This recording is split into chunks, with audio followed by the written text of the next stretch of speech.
And the first talk was on fractals. That's the infinite beauty of mathematics. And we had our second talk also on making art with mathematics, how we can see and feel abstract ideas.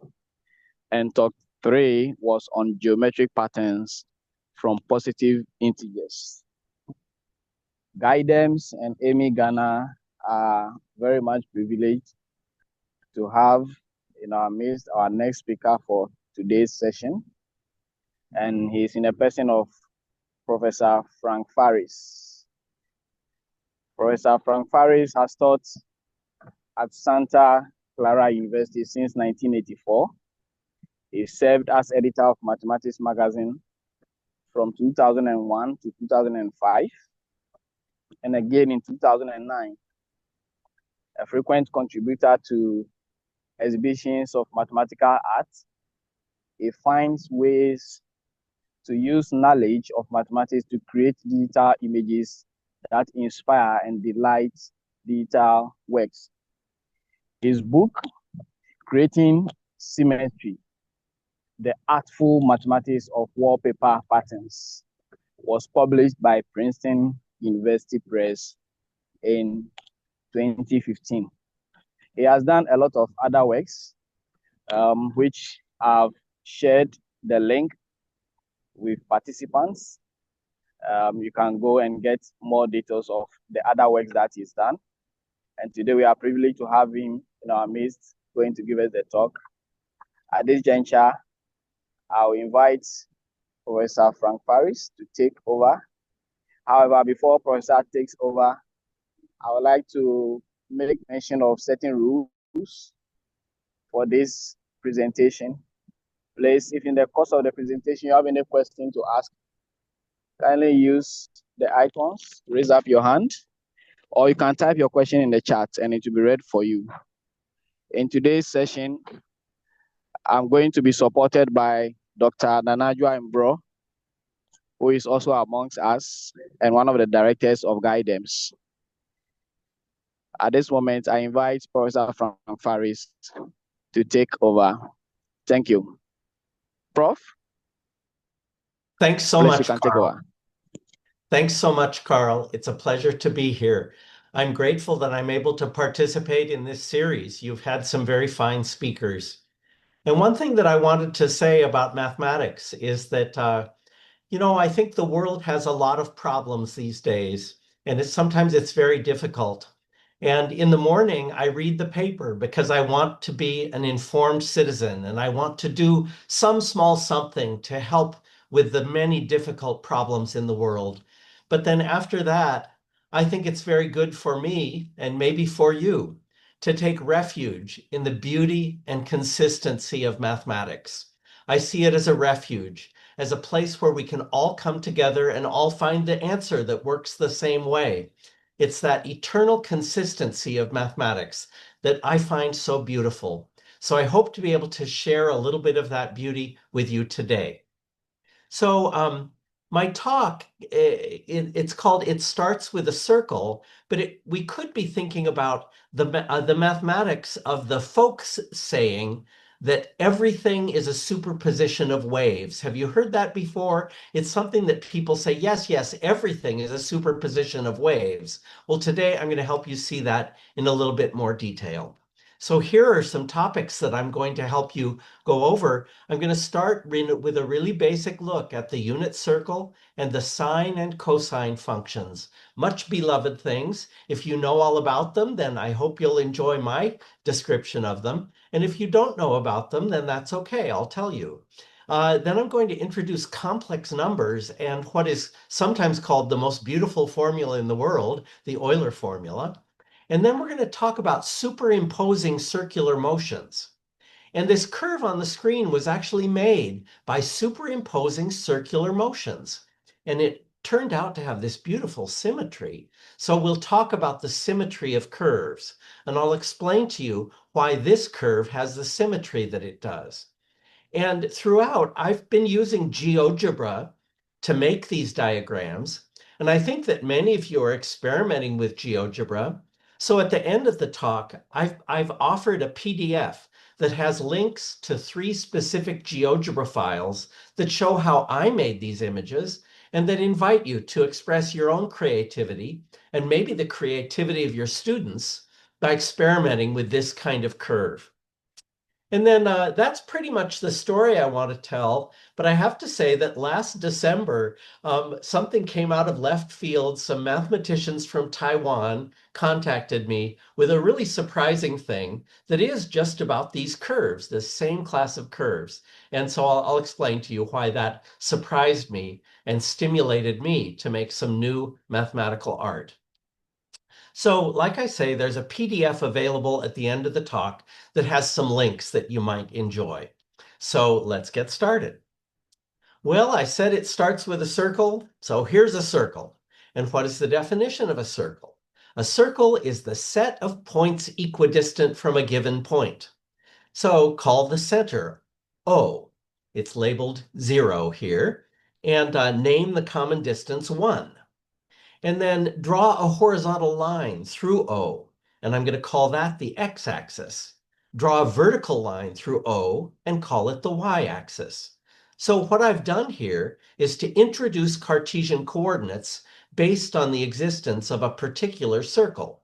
And in the context of this circle, this circle becomes the unit circle of this system of Cartesian coordinates. So from a point P on the unit circle, drop a perpendicular to point F on the x-axis. I hope you can see that in the picture. Then I'm going to name the angle P to O to F as the variable t. And I'm going to end up thinking of t as time. So I'm going to think about that angle changing over time. And I'll show you pictures of lots of different values of that angle.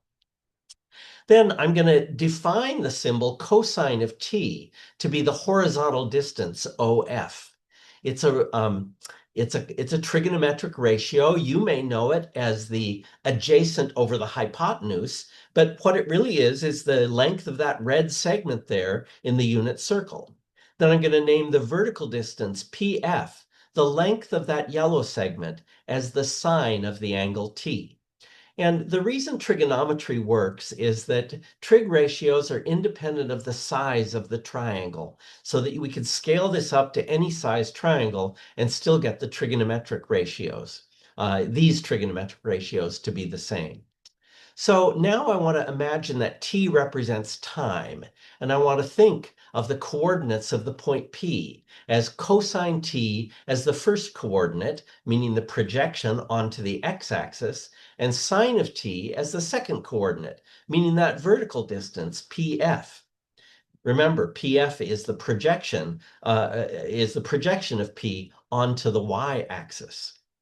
So you can create a circle by typing this expression into GeoGebra. That's how I created the green circle. And then there's a way to set up a slider that will have P go around the circle, and you can see these trigonometric ratios changing. Well, I'm going to call this parametric equations. It's called parametric equations because I'm thinking of T as a parameter, and yeah, sorry, I mixed up my slides. Just a second here. Yeah, they're called parametric equations because you might see this written as x equals cosine t, y equals sine t. That is expressing cosine and, that is expressing the variables x and y in terms of the parameter t. So that's the meaning of expressing these as parametric equations. Now we're going to take a leap to complex numbers. And you may already know a little about complex numbers, but I'm going to try to tell you everything you need to know. It's just that I'm going to take this pair, cosine t, sine t, and repackage it for you as the expression cosine t plus I times sine t, where I'm going to give the meaning to the expression I by the formula that I squared is -1. So that when I do algebra with these expressions, every time I see I and I'm called to multiply it by itself, that turns into -1. Otherwise, it's just like the regular algebra that you may have learned. So I'm going to think of complex numbers as a repackaging of these Cartesian coordinates that you may already know very well. But then I'm going to take one more leap, which is to say, this expression, cosine t plus I times sine t, I'm going to denote that as e to the it. This is called the Euler formula. There are many ways to think about this and many, many explanations, and I decided not to make my talk long by talking about the formalities of, how you can take the power series for the exponential function and put in it and multiply it out and you get the power series. No, I don't want to do that today. I want to do something simpler, but I do want to help you with why exponential notation makes sense. Because I think you know that when you exponentiate, you're able to, if you have the sum of the exponents, then you can take that as apart as the product of two exponential functions. So e to the it times e to the is, you should be able to add the it and the is and get e to the I t plus s. Well, here I've written this out. I've said that the definition of the e to it is this cosine t plus I sine t, and this piece is cosine s plus I sine s. And then I just multiplied this out, just following my nose. I said cosine t times cosine s, that's there. Sine t times sine s. Oh, but there's an I, so that's this minus sign here. Okay, so that's the part that end up with no I in them. Then everything else is going to have an I sine t, cosine t. Oh, that's cosine. I did this one first. Cosine t, I sine s, sine t, cosine t. Okay, well, I've multiplied this out and used that rule that I squared is -1, and I've gotten this. Well, I wonder if anyone recognizes this real piece here. If you know your trig identities, that's the angle addition formula for cosine. So this is cosine of t plus s plus I times t plus s. So that's why if you really multiply up here at the top, multiply the expressions on the right, you really do get this expression on the left. Because as I've said, the definition of cosine t plus s plus I sine t plus s, that's e to the I t plus s. So that might help you accept this Euler formula, or it might be a good explanation for you to help a student understand why we like this Euler formula, why it makes sense to us. So now I want to just practice a little bit with exponential notation by inviting you to think about, I've got two runners around this circle. So now this circle has turned into a big track that I've set up. Maybe I took a rope and placed it at O and ran it around here and made a track there. And I've got one person at P here, but I've got another person at Q who's going twice as fast. So here at the instant that I'm showing, this angle, POF, I'm going to double that angle to get QOF, okay? So this Q is the fast runner. Now, in a minute, we're going to see a video of this, but I want to encourage you to experiment with GeoGebra because you really can just type exp2it into GeoGebra to create the point Q. When I typed that, I'd already set up the variable t with a slider so that it knew that t was going to be a number between 0 and 2 pi, which is the number for all the way around the circle. And then I created segment PQ, and then I gave GeoGebra the instruction to follow the traces, to show me the traces of PQ. So that at different instants in time, we're going to see a segment here, PQ, and it's kind of as if they have a really flexible big bungee cord between them as they go around this track. Can you imagine what it looks like? Well, here's a video, and let's see if the video works. It takes a minute to start it. And there we go. And then I think I paused for an instant. And look at all those bungee cords. They are forming a kind of interesting shape there. So right away, I think that's very interesting. So have you ever seen anything like this before? This actually is a shape. It's a visual illusion. There is no curve drawn in this GeoGebra image. There's no curve there. I defy anyone to say that there is a curve in this picture, and yet we see the curve, don't we? That's a visual illusion. It's called an envelope. And if you know calculus, then you might want to study envelopes because it's a great application of calculus. And we're really just doing this so that you would understand that e to the 2it would mean a runner going around that circle twice as fast. But I will refer just a little bit later to the idea of an envelope. Sometimes I call them ghost curves or phantom curves. They're curves that aren't really there, but we sure see them because of a collection of things that give us that impression. So what if I add those two positions? I can do that in GeoGebra. I can add two expressions. And when I added these two things and told GeoGebra to sketch it, I got this curve. Oh, that's very interesting.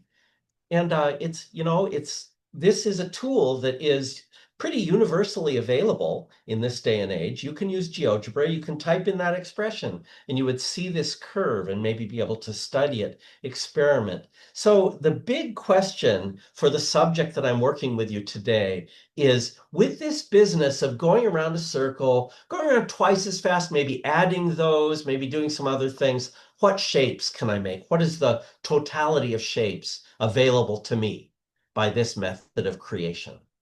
So let's try, well, what if you use less of that second ingredient? Maybe I'll think of that second e to the 2it as being an ingredient in a recipe, and I'm going to add only half of it. Oh, well, that sort of reminds me of that envelope. And if you were to do the mathematics to figure out the envelope of that set of lines, then I think you'd find an expression that is a scaling of this one. I want to use the vocabulary of a wheel on a wheel on a wheel. This first term, e to the it, is just going around that circle. We were going to go around that circle many, many times today, but that's going around the circle at unit speed. And the second is as if to that point you attach a wheel and of length of size 1/2, and it's going twice as fast. So I didn't make a good diagram for this. You'll see a good diagram in a minute. But I could make a diagram of the point on the circle represented by e to the it, and then attach to that a wheel a half the size that is going twice as fast, and that would make this green curve here. So this is a wheel on a wheel, and later we're going to have wheels on wheels on wheels, and maybe wheels on wheels on wheels on wheels. We'll see. So I want to think of these integer scaled exponentials as ingredients to make shapes. These are my ingredients. And when I think about integer scaled exponentials, I want to call the scaling factors the frequencies, so that this is a frequency 1, e to the it, and this is a frequency 2, because frequency has that meaning of how fast, how fast are you going compared to a basic signal, okay? So now I want to just mention the vocabulary of functions just in case that needs some help. So when I write f of t equals that expression, then it's because I'm calling that a function because the expression assigns a specific point in the plane, which is a complex number, right? The sum here is a complex number and therefore a point in the plane. It assigns a specific point to every input value of t. There's no ambiguity. So you tell me what t is, there's a specific place where that curve must be. And then I want to use the vocabulary of periodic functions. So this e to the it, because of its relation to the circle, and because the fact that this 2 is an integer, it's not 2.1 or 2.5, it's an integer, then this has the property that if you wait 2 pi longer, then the whole thing will repeat itself exactly. So that's to say that this function is a superposition of wave functions. Superposition is a fancy name, but all it means is to add this way and possibly add with scaling. And if you say, why is that going around a circle a wave function? You can just look at that circle on its side and you'll see a particle that may be going around that circle, but it really is just going up and down. So this does have I don't know, more conventional people might think of a wave. It's just going up and down. It's a wave function just going up and down. So this is a superposition of waves, and I want to get us involved with what other things can you do with a superposition of waves. Now, in the next few slides, I'm going to get pretty mathematical, so hold on to your hats here. I'm going to superimpose periodic time rescalings. That's going to give me a set of functions. This is a function space. It's the set of all the expressions you could make by putting integers in for n. Before, I had e to the I times 1 times t, and 1 is an integer. And I had a half, and a half is a complex number. And I had e to the I 2t, and 2 is an integer. But this invites us to imagine that you just keep putting in terms like this. You can have as many as you want, and theoretically, you can have infinitely many of them. So this is a set of functions that someone can make. I think of it as, the totality of things I can cook with my recipes. I have these ingredients to add, and this is the totality of things that I could create by combining those ingredients. And the question is this the same as the class of periodic functions from the real line into the complex numbers? So I've shown you things that take time and wind it into the complex plane, and they keep coming back on themselves. They're periodic. Are these sums the same as all these functions? So that's a very big question. And can we make the most general shape with a formula like this? So if I have a function that's made from my ingredients, is that enough to make any shape at all? Well, I'm going to show you an animation that is a pretty convincing argument that, yes, you can make anything. And by the way, this is called a Fourier series. So it's just a fancy name. To think about Fourier series, we might worry about issues of whether, gee, if you have infinitely many of those things, does that sum make sense? Infinite sums can be a little tricky. There are issues of convergence. There's all kinds of fancier things to think about. But this really is, we're thinking about Fourier series now. We started with just a circle, and now we're thinking about Fourier series. Beautiful world of mathematics. But watch this video. It's really kind of amazing. Yeah, and in a suitable sense, yes, you can make every shape. The theory is well understood. There are caveats. You can't have functions that jump too much. You can't have functions that kink too much. But yes, you really can make any shape. So here's my convincing evidence, is this is an animation showing wheels on wheels on wheels. And what is that making? That is pretty convincingly tracing out the outline of a letter pi. So you can see the big red wheel in the middle. That's just the particle going backward along the unit circle. I'd call that one e to the minus it. And then it's got these other circles scaled, and they're going at different tempos. And how did the person who made this video, wasn't me, figure out how to do that? There's a very well-developed theory that I consider to be a little beyond the scope of what I want to do today. But I want to tell you that this video was made by a Spaniard named Juan Carlos Ponce Compuzano. And there was a coding challenge by a mathematician named Daniel Schiffman to make the best illustration of wheels on wheels on wheels on wheels on wheels. And this was one of the winners. I really think it's a winner. And isn't it fun for mathematicians to make a pie out of wheels on wheels on wheels?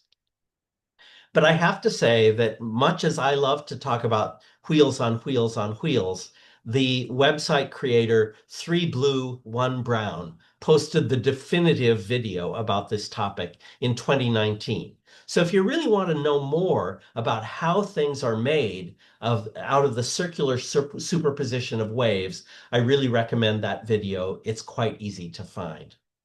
Instead, I'd like to tell you about my own work from 1996. My goodness, that's a long time ago now, almost 30 years. I published this article in Mathematics Magazine. And I had been doing research in another area of mathematics, and this was the first thing that convinced me that I really wanted to move in the direction of creating mathematical art. So this was a benchmark for me, and I'm very grateful for how things turned out. The image on the screen, that curve that I showed you at the beginning of the talk, that's one of the central images, and we're going to spend a few minutes now talking about it.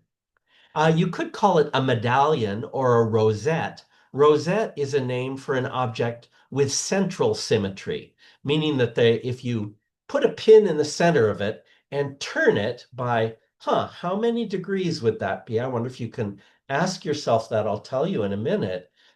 Then the curve falls into coincidence with itself.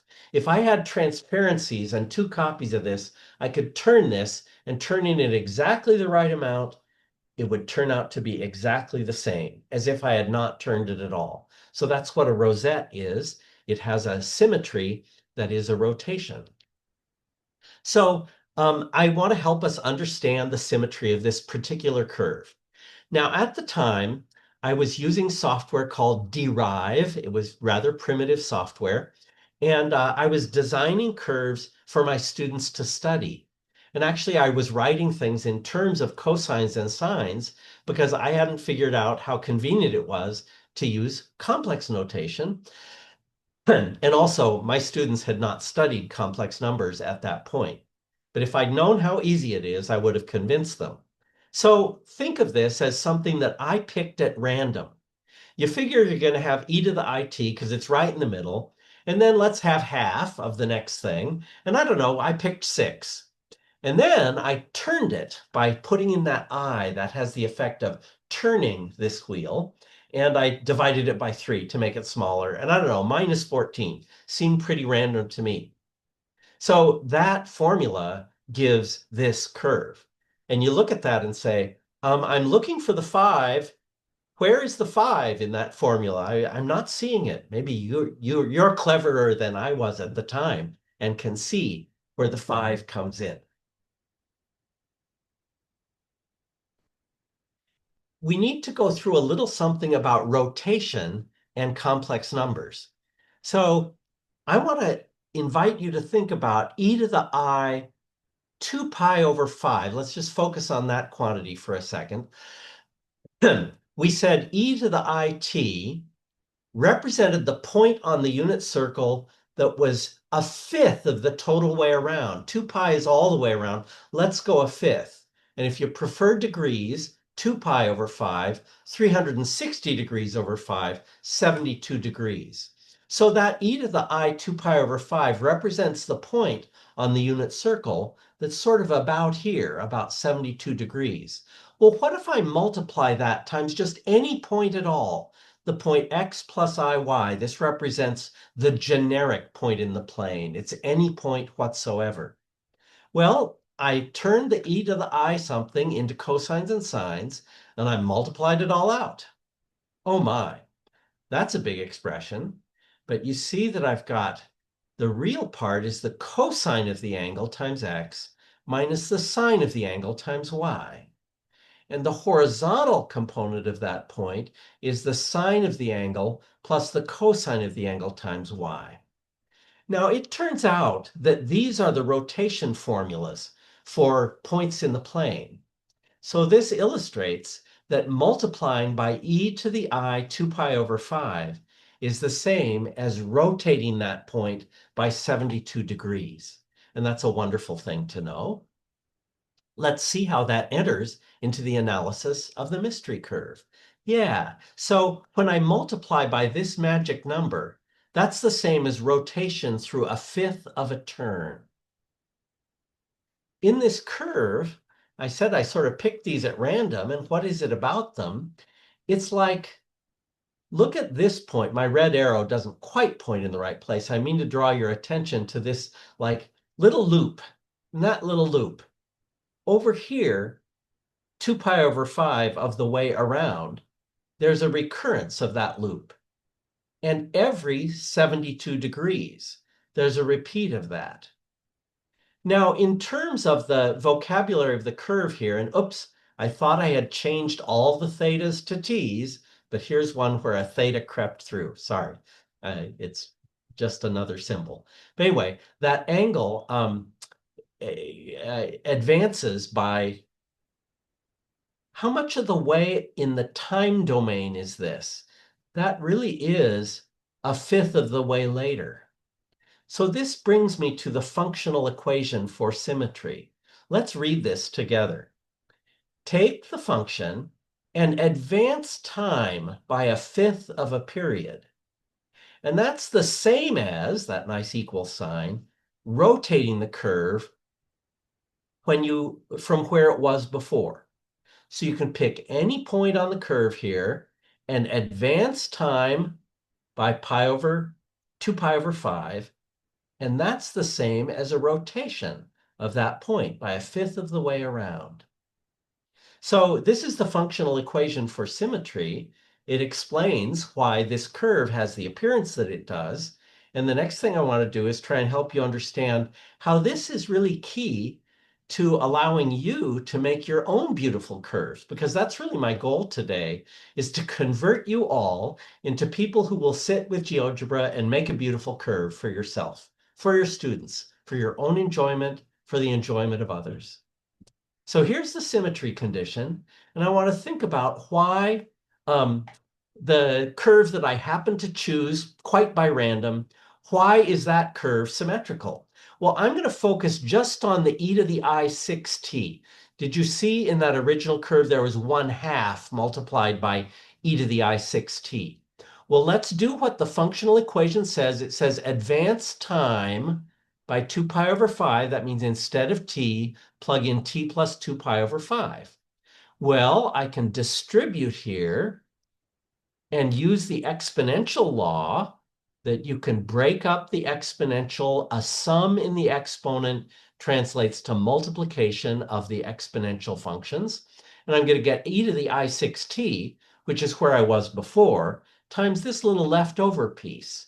6/5 times 2 pi. I want to write that as 1 times 2 pi plus an extra fifth of 2 pi. And 5/5 of 2 pi, 5/5 of 2 pi is once around, and that just erases because going around the circle once leaves you back where you were. So this expression, e to the I 6/5 of 2 pi, is the same as e to the I 2 pi over 5. So this ingredient in the mystery curve sum satisfies this symmetry condition. Therefore, it's a good thing to include if you want to create five-fold rotational symmetry. And the reason this works is because that 6/5 falls apart into 5/5, which is one rotation, plus 1/5, a little bit of an extra rotation, that extra 72 degrees. And the third term works. You might remember that it was e to the minus 14it. Well, negative 14 is 3 times around backwards times 5 plus 1. So the being one more than a multiple of 3 is what makes these things work. Hi, love to see just a little bit of camera there. I see Bruce. Bruce, glad you're here. Can't hear you because you didn't unmute yourself, but I figure you're saying encouraging words to me. I'll take the encouragement and go on. Frank, So I would like to introduce to you my best student, Benedicta. She has just dropped in this evening, and now she is enjoying your talk very much. Oh, Benedict, I'm so glad you're here. And I see things are in the chat. I haven't been monitoring the chat. I'm going to leave it to others to monitor whether those are questions that I should answer at the end. If you think something is important to interrupt me, then I'll leave it to one of the moderators to do that. Thank you. Okay, so where were we? Let me go back just a second to say that curve at the top of your screen had 1, 6, minus 14, and we went through the just the detail with only the e to the I6t part and showed why when you advance time by 2 pi over 5, that's the same as multiplying times, as rotating through 72 degrees. That's why this curve has the symmetry it does. So the symmetry condition is if you want to make any ingredients whatsoever, you don't have to use 3, you can use however many you wish. And if you pick those a sub n's to be 0, unless you're one more than a multiple of 5, that's what this expression means, n congruent to 1 mod 5. It means you can write the number as a multiple of 5 plus 1, the way 6 is 5 plus 1, the way minus 14 is negative 15 plus 1. That's why this curve has the symmetry it does, is because I left out all the ingredients except the magical ones that create 5-fold rotational symmetry. So now you are in a position to enter an expression like this in GeoGebra, but replace these coefficients by any numbers you wish and find out what your curve looks like. So this is a big idea in my general work, is to restrict to ideas with desired symmetry. And really, GeoGebra is a great way for you to play with finite sums. So I'd like to know later that you have done that. So that's the symmetry condition. And here is just a throwaway aside, is that each of these waves knows how to move forward in time. There's a thing called the linear wave equation that says waves know how to move forward in time. And this is an animation of the mystery curve, as if it's a deformation of the circle. And those little things are springing back and forth.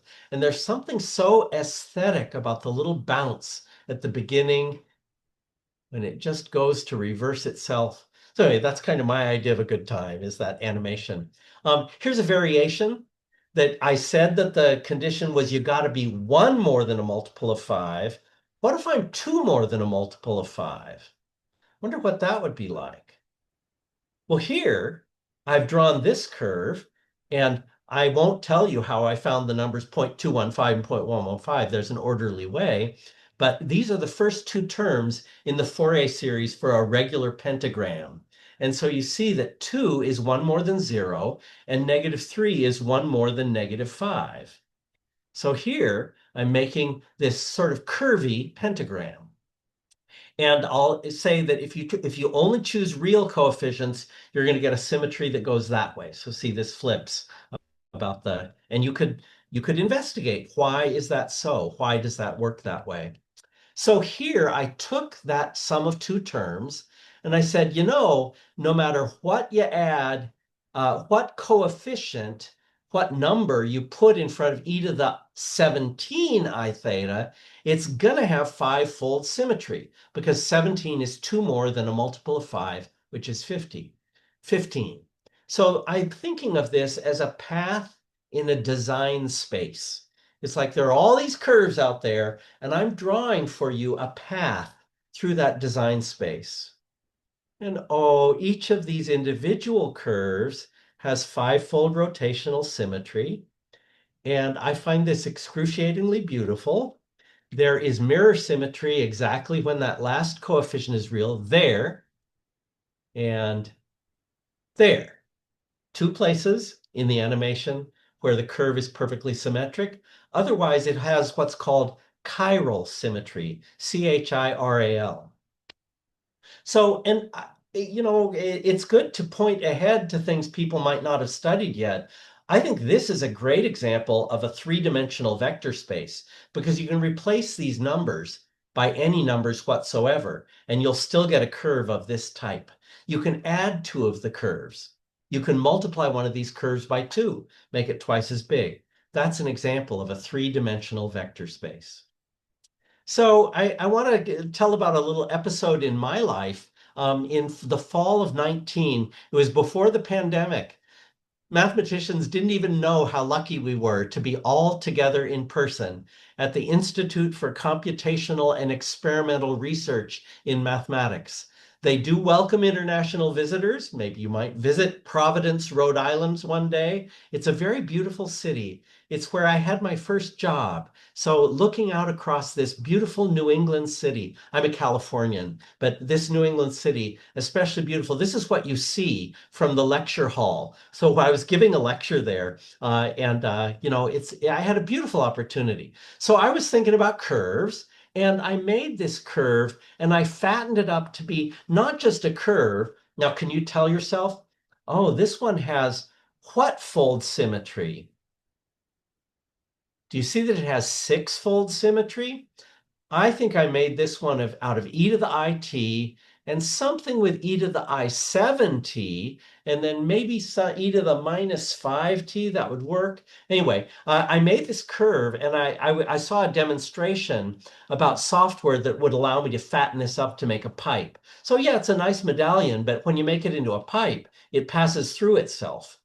And I don't know how much I should speed through this, but there's a British architectural program called Rhino, and I got very involved with it. And Grasshopper is a plugin that allows you to do this fantastic plug and play programming. So you see here, I've typed all of these exponential functions, and I'm not going to go through this in detail, but that is a wheels on wheels on wheels expression with three terms, and I've got one more than n and one more than negative n. So and n, where is it? Here. There's a feeder up there that feeds in the number 6 to make this six-fold symmetry. And then I just made it a point, and then it made a curve, and I made a pipe around that curve, and then I saw that it passed through itself. And then I decided to use a Fourier series for the z coordinate, and that's up here, and that just wiggled it up and down. So I made this curve so that it would not pass through itself.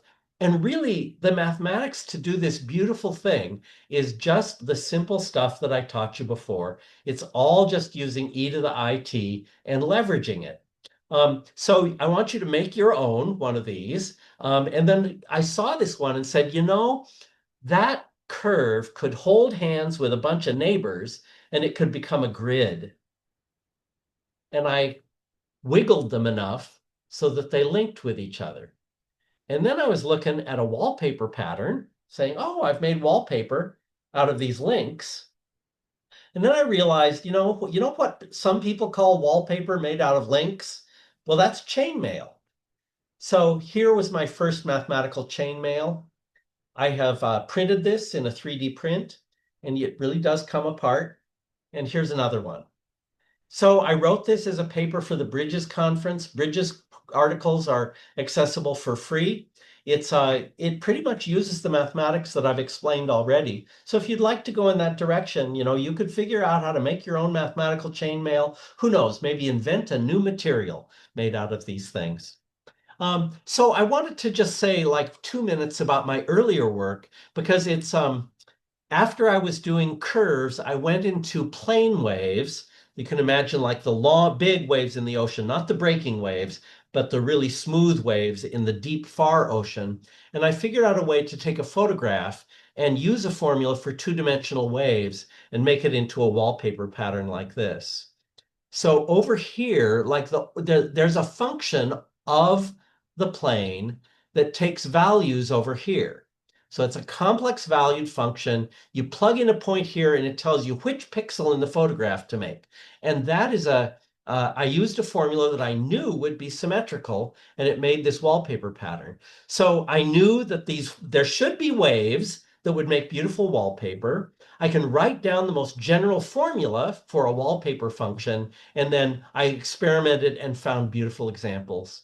These are really fun to look at in detail because the nub of the peach here, it's just, I don't know, it's part of the beauty of the earth for me to see the beauty of the peach reflected in mathematics here. It really, and the color grading of the peach and the splashing of the water. This is just my idea of seeing the relationship between beauty of mathematics and the beauty of the world. So in a happy thing, a Belgian signal engineer who had read my book wrote me and said, "Oh yeah, I made octave code to make that." So there is free software that's available to sort of make these. But if you wanted to know more about this, you would want to read my book. It's a little bit of a slog, for it's meant to be understandable by an advanced undergraduate student. So I don't think it's really accessible at the high school level, but maybe, maybe for an advanced high school student. And I'm always glad to hear from people who are trying to read my book. Chapter 3 is an explanation of wheels on wheels on wheels in pretty much the way that I explained it to you today. So here's the latest chapter. Here's a formula, and you look at that and you say, this should not have five-fold rotational symmetry. 20 is a multiple of 5. 79 is one more than a multiple of 5. And 118 is 2 less than a multiple of 5. No way will that have five-fold symmetry. Well, that's the graph of it right there. So these people in Taiwan sent me this figure and said, according to your book, this curve should not have five-fold symmetry, but look at it. What's it doing? Why does it look that way? So, of course, my response was, what? How can this be? Well, we've got an article that's nearing submission called Phantom Symmetry from Wheels on Wheels on Wheels. And just the shortest explanation is that there's no real symmetry, but there's an envelope there. So remember before we talked about envelopes as visual illusions? This curve creates a visual illusion by sort of touching itself at different points, and that causes this symmetric envelope. I'll close by showing you 2 recent artworks.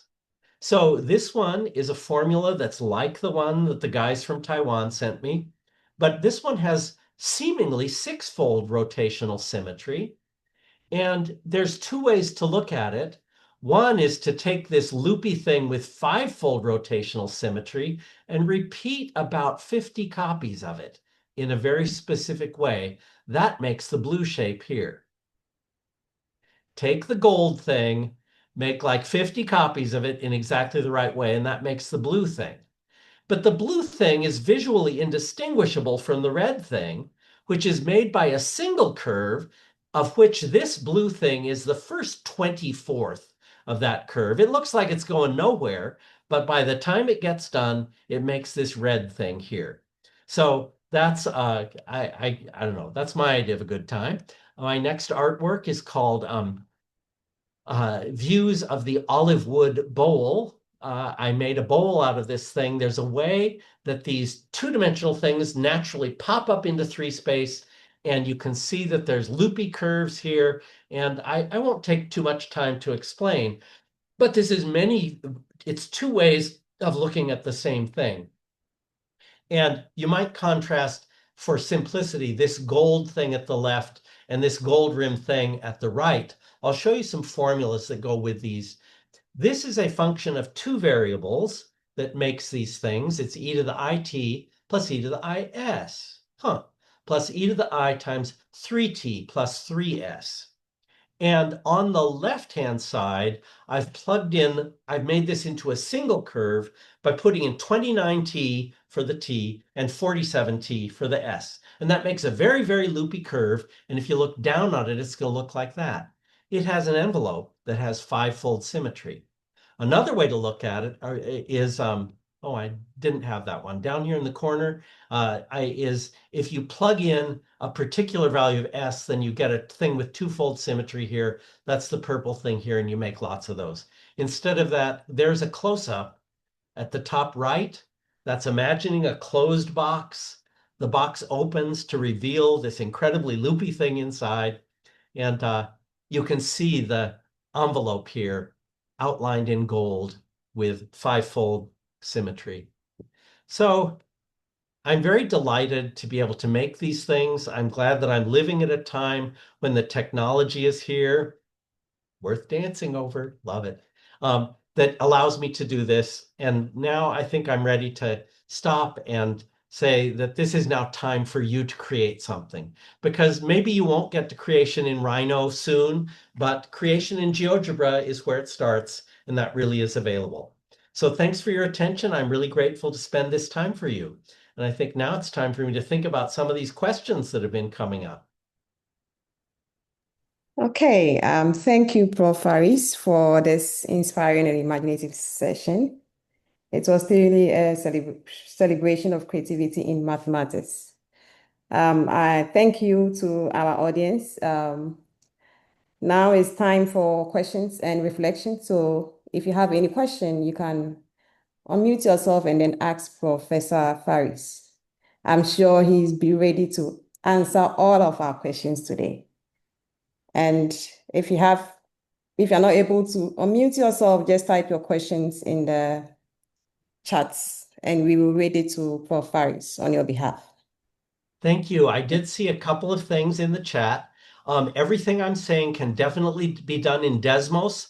I don't use Desmos, so I'm not an expert on how it uses complex numbers, but I know that it can use complex numbers. So for me, GeoGebra, Desmos, they're about the same thing, with GeoGebra being a little bit more easy to use for geometry and Desmos a little bit more easy to use for calculus.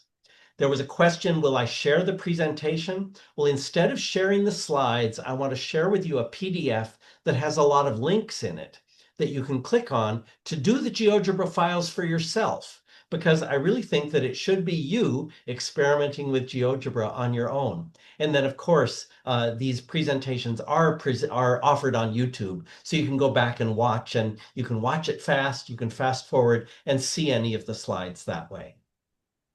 What other questions might you have?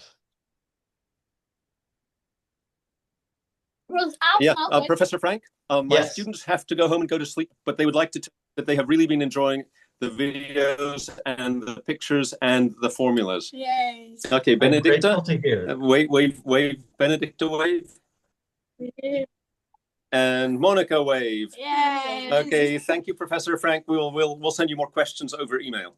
I thank you for staying up We to love you. do the presentation. Good night. Yeah, very cute. Well, do others have questions?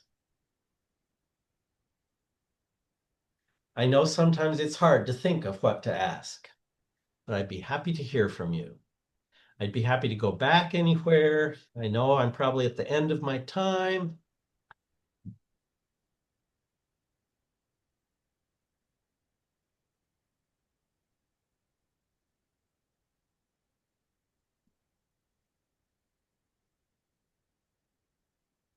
Yeah, I'm amazed that I've been involved with this inquiry for more than 30 years now, and it keeps surprising me that there's always something new. But I hope that your experience with mathematics is like that, that you learn something and then a few years later you learn it a little better, and then you learn it a little better, and then somebody asks you a question and suddenly a whole new door opens. That's really what mathematics is like.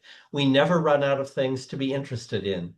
I'm approaching retirement age, and I know that even when I'm retired, I will always find interesting things, something new to make, some suggestion. And getting the email from my new friends in Taiwan to say, wait a minute, this curve doesn't have fivefold symmetry, and yet, or sorry, this curve seems to have fivefold symmetry, but your formula said that it shouldn't. That was a gift to me. That was a great gift in my life. So who knows but what someone from Ghana is going to write to me and give me another gift like that.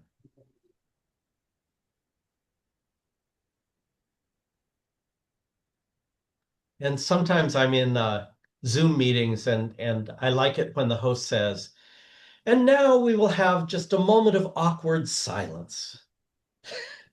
Well, people think what question they may want to ask.